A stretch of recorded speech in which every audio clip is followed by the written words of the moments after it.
अस्सलाम वालेकुम स्टूडेंट्स, उम्मीद है कि आप सब खैरियत से होंगे। 10th क्लास कंप्यूटर साइंस की लेक्चर सीरीज में जो न्यू कोर्स है हमारा 2026 का, उसमें आज हमारा चैप्टर नंबर 4 है जिसे हमने स्टार्ट करना है। पाइथन वाला चैप्टर था हमारा चैप्टर नंबर 3। उसमें हमने जो कुछ पढ़ा उसके ऊपर बेस करेगा ये वाला चैप्टर। तो अगर आपने वो चैप्टर नहीं समझा तो फिर इसकी समझ नहीं आएगी। मैंने डिस्क्रिप्शन के अंदर एक कंप्लीट प्लेलिस्ट का लिंक ऐड किया है जिसके अंदर सारे लेक्चर आपको तरतीब में मिलेंगे विद प्रैक्टिकल। अच्छी अंडरस्टैंडिंग के लिए, 100% कॉन्सेप्ट समझने के लिए मैंने जो है ना वो प्रैक्टिकल करके दिखाया। इस चैप्टर के अंदर भी मैं प्रैक्टिकल करके दिखाऊंगा, तो फुल फ्लेज तैयारी आपकी हो जाती है, जिसके अंदर मैंने एक्सरसाइजेज भी सॉल्व करवाई हैं, शॉर्ट क्वेश्चंस और एमसीक्यूज का बताया भी है साथ साथ। तो वो ज़रूर देखिएगा अगर आपने वो लेक्चर्स नहीं देखे हुए। लेकिन अगर आप पहले से इस चैनल पर मौजूद हैं और देख रहे हैं तो फिर आपको इसकी बहुत अच्छी समझ आ जाएगी। इसके अलावा अगर आपको नोट्स चाहिए पूरी बुक के ईजी वर्डिंग में, तो स्क्रीन पर नंबर चल रहा है, आप कॉन्टैक्ट कर सकते हैं। ये चैप्टर जो आज हमारा लेक्चर होगा इस चैप्टर का, चैप्टर नंबर 4 का, जिसका नाम है control structures in Python. Next आने वाले लेक्चर्स इसी के ऊपर बेस करेंगे और आज का लेक्चर प्रीवियस लेक्चर्स के ऊपर बेस कर रहा है, क्योंकि चैप्टर नंबर 3 और 4 आपस में लिंक्ड हैं। ये दोनों पाइथन प्रोग्रामिंग के हैं। तो इसमें हमने स्टार्ट करना है कंट्रोल स्ट्रक्चर क्या होता है। सबसे पहले जो डेफिनेशन हमने इसके अंदर पढ़नी है वो कंट्रोल स्ट्रक्चर की है कि कंट्रोल स्ट्रक्चर हम किसे कहते हैं। वो यहाँ पर लिखी हुई है, ये वो आपसे पूछ सकता है define control structure. What is control structure, what are the types of control structure. तो मैं पहले आपको ये समझाने लगूँ कि कंट्रोल स्ट्रक्चर होता क्या है। तो यहाँ पे इसकी डेफिनेशन स्टार्ट हो रही है। We often need to control the flow of our program based on different conditions और repeat certain actions multiple times. This is where control structure comes into play. Control structures are essential because they help us manage the decision-making process and repetition of tasks in our programs. यहाँ तक इसकी definition है। उसके बाद आपने लिखना है कि कंट्रोल स्ट्रक्चर की जो टाइप्स होती हैं वो कौन कौन सी हैं। वो आगे लिखते हैं, there are two main types of control structure, decision making and looping. अब ये जो कुछ लिखा है इसका मतलब समझा देता हूँ, ये ना कहिएगा कि सर ने रीड कर दी और सर आगे चले गए, मैंने ऐसा कभी नहीं किया। तो कंट्रोल स्ट्रक्चर किसे कहते हैं? हम जब अपना प्रोग्राम लिखते हैं, जो हमारा प्रोग्राम होता है, हम अपना कोड लिखते हैं, प्रोग्राम लिखते हैं। इस प्रोग्राम को लिखने के बाद हम एग्जीक्यूट करते हैं, यानी हमारा कंप्यूटर इसको एग्जीक्यूट करता है, one by one, line by line इसको एग्जीक्यूट करता है, रीड करता है, और जो भी आंसर है, आउटपुट है, इसके मुताबिक वो हमें जनरेट करके देता है। अच्छा, अब होता ये है कि जो हमने ये प्रोग्राम लिखा वो उसको आमतौर पे बाय डिफॉल्ट एक सीक्वेंस के अंदर एग्जीक्यूट करता है, तरतीब में, टॉप टू बॉटम। पहले ये लाइन एग्जीक्यूट होगी, फिर ये होगी, फिर ये होगी, फिर ये होगी, ये और फिर ये सीक्वेंस है। ठीक है, ये होता है, इसको हम कहेंगे सीक्वेंस। सीक्वेंस स्ट्रक्चर भी कह सकते हैं। लेकिन कई दफ़ा हम सीक्वेंस में इसको नहीं चलाना चाहते, हम कुछ कंडीशंस लगा के उसकी तरतीब को चेंज करना चाहते हैं या कुछ स्टेटमेंट्स को बार बार रिपीट करना चाहते हैं। यहाँ पे कंट्रोल स्ट्रक्चर का कॉन्सेप्ट स्टार्ट होता है। कंट्रोल स्ट्रक्चर का मतलब है flow of execution of the program. Control structure की आसान अल्फाज में डेफिनेशन क्या बनेगी? The flow of execution of our program is called control structure. यानी एग्जीक्यूशन का फ्लो क्या है, वो किस तरतीब में हमारे प्रोग्राम को एग्जीक्यूट कर रहा है, किस तरतीब में स्टेटमेंट्स को चला रहा है, एग्जीक्यूट कर रहा है, रन कर रहा है, रीड कर रहा है, इसको हम कहेंगे कंट्रोल स्ट्रक्चर। तो बाय डिफॉल्ट वो सीक्वेंस में करता है, लेकिन अगर हम उसको चेंज करना चाहते हैं तो दो तरह के कंट्रोल स्ट्रक्चर हम बना सकते हैं। उसमें एक है हमारे पास डिसीजन मेकिंग, ठीक है, और दूसरा है हमारे पास लूपिंग। तो ये दोनों हमने इस चैप्टर के अंदर पढ़ने हैं।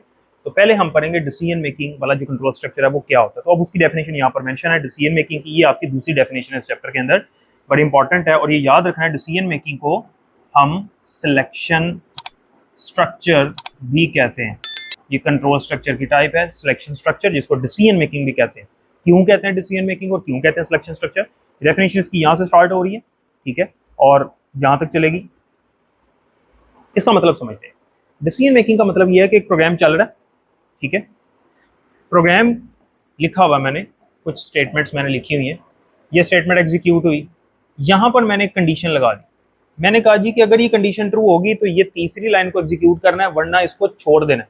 तो फर्ज करते हैं कंडीशन फॉल्स हो गई। कंडीशन से मुराद जैसे लेट से a ग्रेटर देन b, इस तरह की कंडीशन, बूलियन कंडीशन हो गई जिसका आंसर ट्रू या फॉल्स हो। अगर कंडीशन फॉल्स हो जाती है तो इसको एग्जीक्यूट नहीं करना, यहाँ से डायरेक्ट यहाँ पर आ जाना है, इस लाइन को एग्जीक्यूट करना। तो वो जो सीक्वेंस वाला फ्लो था वो तो टूट गया ना, वो तो खत्म हो गया। अब ये सीक्वेंस नहीं रहा, अब ये क्या बन गया? डिसीजन मेकिंग स्ट्रक्चर बन गया। अब ये कंट्रोल स्ट्रक्चर की कौन सी टाइप है? डिसीजन मेकिंग या सिलेक्शन स्ट्रक्चर। क्यों? क्योंकि इसके बाद, दूसरी लाइन के बाद इसकी बारी आनी चाहिए थी, जो कि नहीं मैंने आने दी, क्योंकि मैंने कंडीशन लगाई थी। कंडीशन फॉल्स होने पे उसने इसको स्किप कर दिया, इस लाइन को छोड़ दिया और वो इधर ट्रांसफर हो गया। इसका मतलब ये है कि ये जो लाइन है, ये वाली तीसरी लाइन, ये स्किप हो गई और वो यहाँ से डायरेक्टली यहाँ पर जंप कर गया।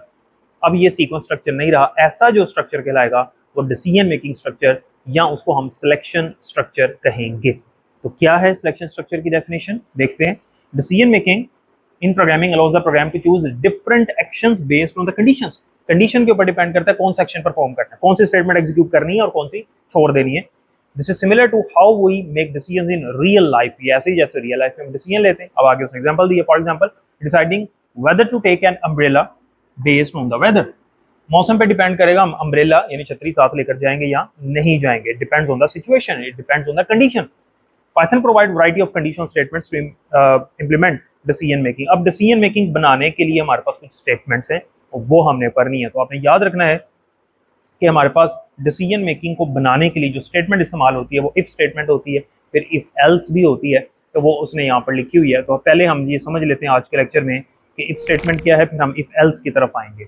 अब इफ स्टेटमेंट क्या होती है, ये स्टेटमेंट लगा के हम अपना जो स्ट्रक्चर है, कंट्रोल स्ट्रक्चर जो है, उसको डिसीजन मेकिंग बना लेते हैं। इसके आगे कंडीशन लगाते हैं, जो भी मैं बता रहा था आपको, तो उसको देख लेते हैं। ये यहाँ पर इसकी डेफिनेशन लिखी हुई है और ये इसका सिंटैक्स है। सिंटैक्स लाजमी लिखना है इसकी डेफिनेशन के साथ, उसके बगैर नंबर नहीं मिलेंगे, चाहे उसने पूछा या नहीं पूछा, एक नंबर मिलेगा खाली डेफिनेशन का। सिंटैक्स जरूर लिखना। अच्छा, मैं आपको आसान करके सिंटैक्स लिख देता हूँ यहाँ पर। सिंटैक्स इसका ये है, सिंटैक्स से ही इसका कॉन्सेप्ट भी आपको समझ आ जाएगा। इफ स्टेटमेंट ये होती है कि आपने कंडीशन लगाई, अगर कंडीशन ट्रू है तो नीचे वाली लाइन एग्जीक्यूट होगी, वरना वो एग्जीक्यूट नहीं होगी। बस सिंपल इज दैट। यानी मैंने उसको बताया कि ये कंडीशन है, अगर ये कंडीशन ट्रू है तो ये लाइन एग्जीक्यूट करना, वरना ना करना, बस इतना सा है। तो इसका सिंटैक्स ये होता है कि हमने लिखना होता है इफ लिखने के बाद आपने आगे लगा देनी है कंडीशन, ठीक है, और फिर आपने लगा देना है कॉलन, जो उसने यहाँ पर लिखा हुआ है, इफ कंडीशन और कॉलन। उसके बाद यहाँ पर आपने अपना कोड लिख देना है जो आप एग्जीक्यूट करना चाहते हो कंडीशन के ट्रू होने पे। अब यहाँ पर अगर आप गौर करो तो मैंने ये जो स्पेस है, इतनी स्पेस ये क्यों छोड़ी है, ये क्या है, इसके बारे में उसने पिछले चैप्टर में लिखा था, लेकिन मैंने आपको बताया नहीं। इसलिए नहीं बताया क्योंकि वहां पे इसका काम कोई नहीं था। ये क्या है, याद रखें, पाइथन के अंदर इस चीज को कहते हैं इंडेंटेशन। ये जो हम स्पेस छोड़ के आगे भेज देते हैं ना, अपनी लाइन को आगे करके लिखते हैं, इसे कहते हैं इंडेंटेशन। ठीक है, आपका एक प्रोग्राम चल रहा है, ठीक है, आप स्टेटमेंट्स लिख रहे हो, तो आपने बिल्कुल एक दूसरे के नीचे नीचे, मतलब ये जो लाइन है ये वाली आपकी बिल्कुल स्ट्रेट होगी। जैसे आप पेपर करते हो तो उस पर आप एक हाशिया लगा लेते हो, मार्जिन लाइन लगा लेते हो, और मार्जिन लाइन के साथ साथ ही आप लिखते जाते हो, ये इंडेंटेशन। लेकिन अगर कोई ऐसी कंडीशन आ गई, जैसे इफ की कंडीशन आ गई, और उसके नीचे वाला जो कोड है वो कंडीशनल है, कंडीशनल से मुराद है कि यहाँ चलना है या नहीं चलना, यहाँ ये स्टेटमेंट चलेगी या नहीं चलेगी, डिपेंड ऑन दिस कंडीशन, तो उसको हमने स्पेस छोड़ के लिखना है ताकि पाइथन को पता चले कि कंडीशन ट्रू होने पे इस कोड को चलाना है और फॉल्स होने पे इसको छोड़ देना है। अगर मैं ऐसे करता हूँ, मैं यहाँ पर लिखता हूँ इफ और आगे कंडीशन लगा देता हूँ और कॉलन लगा देता हूँ, और अगला जो कोड है वो यहीं से लिखना शुरू कर देता हूँ, यहीं पर इसी के नीचे, यानी इसी लाइन के मुताबिक लिखना शुरू कर देता हूँ, तो वो इस कोड को इफ के अंदर नहीं समझेगा, इफ का पार्ट नहीं समझेगा। तो सिंटेक्स ये कहता है कि आपने जब इफ लिखना है और उसके नीचे का कोड बताना है कि इफ के कंडीशन के ट्रू होने पे ये कोड चले, फॉल्स होने पे ना चले। कोड से मुराद कुछ स्टेटमेंट्स हो सकती हैं, अभी एग्जांपल देता हूँ, परेशान नहीं होना। तो आपने स्पेस छोड़ के लिखना है, और अगर आप इसके पीछे ही इसके नीचे बिल्कुल लिख दोगे, यहाँ पे बिल्कुल इस नीचे लाइन में, तो फिर वो उसको एग्जीक्यूट नहीं करेगा, वो समझेगा ही नहीं कि ये इफ के अंदर है। तो इफ के अंदर से मुराद ये उसको आगे करके, जिन लोगों ने सी लैंग्वेज पढ़ी उनको पता है कर्ली ब्रैकेट लगाते थे उसके अंदर, लेकिन पाइथन के अंदर इंडेंटेशन बड़ी जरूरी है। ये आगे एक दो प्रोग्राम्स करेंगे, क्लियर हो जाएगा। अब यहाँ पर एक एग्जाम्पल देखते हैं। एग्जाम्पल क्या है जी, एग्जाम्पल ये है कि एक वेरिएबल है टेम्परेचर, पूरा टेम्परेचर वेरिएबल का नाम है और उसकी वैल्यू है 35, ठीक है, temperature is equals to 35। Condition क्या लगी है, इफ टेम्परेचर ग्रेटर देन 30, ये कंडीशन लग गई, इफ टेम्परेचर ग्रेटर देन 30, आगे कॉलन लगा हुआ है। ये देखें यहाँ पर उसने इंडेंटेशन छोड़ी हुई है, ये इतना जो स्पेसिंग उसने छोड़ के आगे लिखा है print it's a hot day. ये जो स्टेटमेंट है ये कब चलनी है, जब ये कंडीशन ट्रू होगी, जब ये वाली कंडीशन ट्रू होगी, टेम्परेचर ग्रेटर देन 30, और अगर ये कंडीशन फॉल्स है तो इसने कोई नहीं चलना। तो क्या टेम्परेचर की वैल्यू 30 से ग्रेटर है, देख लें, टेम्परेचर 35 है तो 35 ग्रेटर देन 30 होता है, कंडीशन हो गई ट्रू।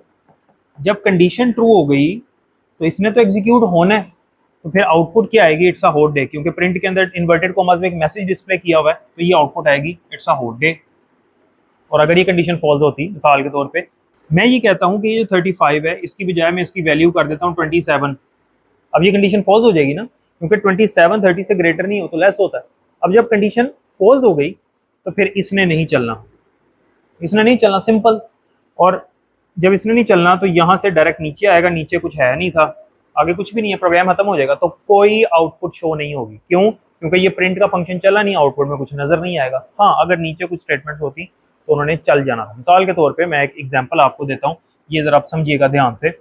मैं यहाँ पर लिखता हूँ a इज इक्वल्स टू 10, ठीक है, और मैं यहाँ पर लिखता हूँ इफ, ये इसके नीचे ही लिख रहे हैं क्योंकि अभी इंडेंटेशन ऐसी चल रही है, इफ a ग्रेटर देन 20, अगर a की वैल्यू 20 से ग्रेटर है तो फिर प्रिंट कर दो हेलो, ठीक है जी। और यहाँ पे अब मैं प्रिंट लिख रहा हूँ, एक और प्रिंट लिख रहा हूँ, और उसके अंदर मैसेज मैं प्रिंट कर रहा हूँ वेलकम। अब क्या होगा? इसका मतलब क्या है ये भी देख लेते हैं। इसका मतलब ये है कि ये जो प्रिंट है ना, ये इफ के अंदर नहीं है, इफ से बाहर है, इसने चलना ही चलना है। लेकिन ये कंडीशनल है, इसने तब चलना है जब ये कंडीशन ट्रू होगी। तो a की वैल्यू 10 है तो क्या कंडीशन ट्रू है? नहीं, कंडीशन इज फॉल्स, क्योंकि 10 जो है 20 से ग्रेटर नहीं होता, वो तो लेस होता है। जब कंडीशन फॉल्स है तो इसने नहीं चलना, यहाँ से वो डायरेक्ट इधर आ जाएगा, इसने चलना है। ये कैसे पता चला कि ये इफ के अंदर नहीं है? क्योंकि इसकी इंडेंटेशन जो है वो इसके मुताबिक चल रही है, ये स्पेस दे के नहीं लिखी हुई मैंने। हाँ, अगर इसको भी स्पेस दे के लिखा होता तो इसने भी इफ के अंदर होना था, और कंडीशन के फॉल्स होने पे इसने भी नहीं चलना था। अब इसने चलना है, तो जो आउटपुट आएगी मेरे पास वो क्या आएगी? वेलकम, क्योंकि इसमें तो एग्जीक्यूट होना है, ये नहीं एग्जीक्यूट हुआ। हाँ, अगर मैं यहाँ पर वैल्यू लिख देता 110, अब तो कंडीशन ट्रू है ना, अब कंडीशन ट्रू है, जब कंडीशन ट्रू हो गई इसने भी चलना है, तो मैसेज प्रिंट होगा स्क्रीन के ऊपर हेलो, और फिर नीचे जब बाहर आएगा उससे तो इसने तो चलना ही चलना है, यहाँ पे फिर वेलकम प्रिंट होगा। तो नीचे वाली लाइन में इस तरह से वेलकम जो है वो आपको नजर आ जाएगा। उम्मीद करता हूँ कि यहाँ तक हर चीज़ क्लियर है। कोई क्वेश्चन है तो आप मुझसे पूछ सकते हैं। अपना बहुत ख्याल रखिएगा। अल्लाह हाफिज़।